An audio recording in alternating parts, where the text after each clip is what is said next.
Les femmes de la dynamique des femmes debout, branche principale de la Fondation Alpha Perla, avaient clôturé la journée internationale de la femme organisée à l'hôtel Memling. Elles avaient, à l'occasion, rappelé à la femme son rôle dans la contribution au développement de la RDC. Au cours des échanges, les différentes intervenantes ont mis l'accent sur l'autonomisation de la femme congolaise avant d'inviter ces femmes à s'intéresser aux nouvelles technologies de l'information et de la communication et à mettre en œuvre des solutions plus créatives. Je suis très satisfaite du résultat. Après avoir intervenu, j'ai constaté vraiment que la femme a retrouvé quelque chose. Quand je parle de la beauté intérieure, la femme était vraiment surprise d'apprendre cette nouvelle qui n'est pas se focaliser que sur la beauté physique, mais la beauté intérieure, parce que c'est en elle qu'elle va se ressourcer, qu'elle va trouver des armes pour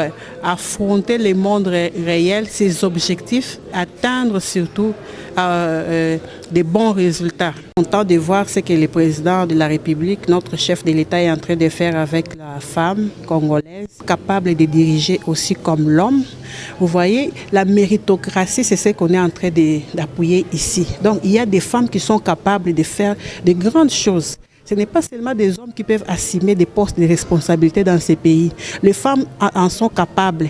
Il y a des femmes intellectuelles. Il y a des femmes qui ont des vertus, des qualités. Il y a des femmes qui ont des compétences qui peuvent être mises à la disposition de notre pays afin d'avancer notre pays. Les femmes et les filles sont victimes de toute forme de violence lors des conflits, lesquels provoquent des conséquences néfastes sur les survivants et créent parfois des traumatismes physiques et psychiques avec risque de grossesse non désirée, pour ne citer que ces cas. Je suis agréablement surprise. Ça me fait toujours plaisir de voir des femmes qui s'engagent dans l'avancement des autres femmes aussi. C'est très intéressant le fait qu'on se rencontre, on est ensemble, on essaye de porter les autres sœurs, nos sœurs, au même niveau que nous en fait. Alors j'ai été conviée pour parler aux femmes, puisque les thèmes c'était principalement femmes debout, construire pour demain.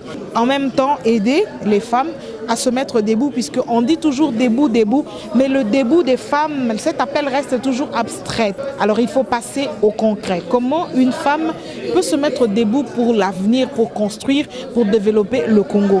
C'est ainsi que nous sommes venus modestement parler de notre expérience, de comment nous nous sommes engagés il y a des années pour nous mettre debout et pour essayer de construire pour l'avenir du Congo. Face à toutes ces réalités, ces assises des mêmes lignes ont prôné la masculinité positive. Cette approche morale novatrice encourage les hommes à faire des femmes leurs alliés pour un développement équitable.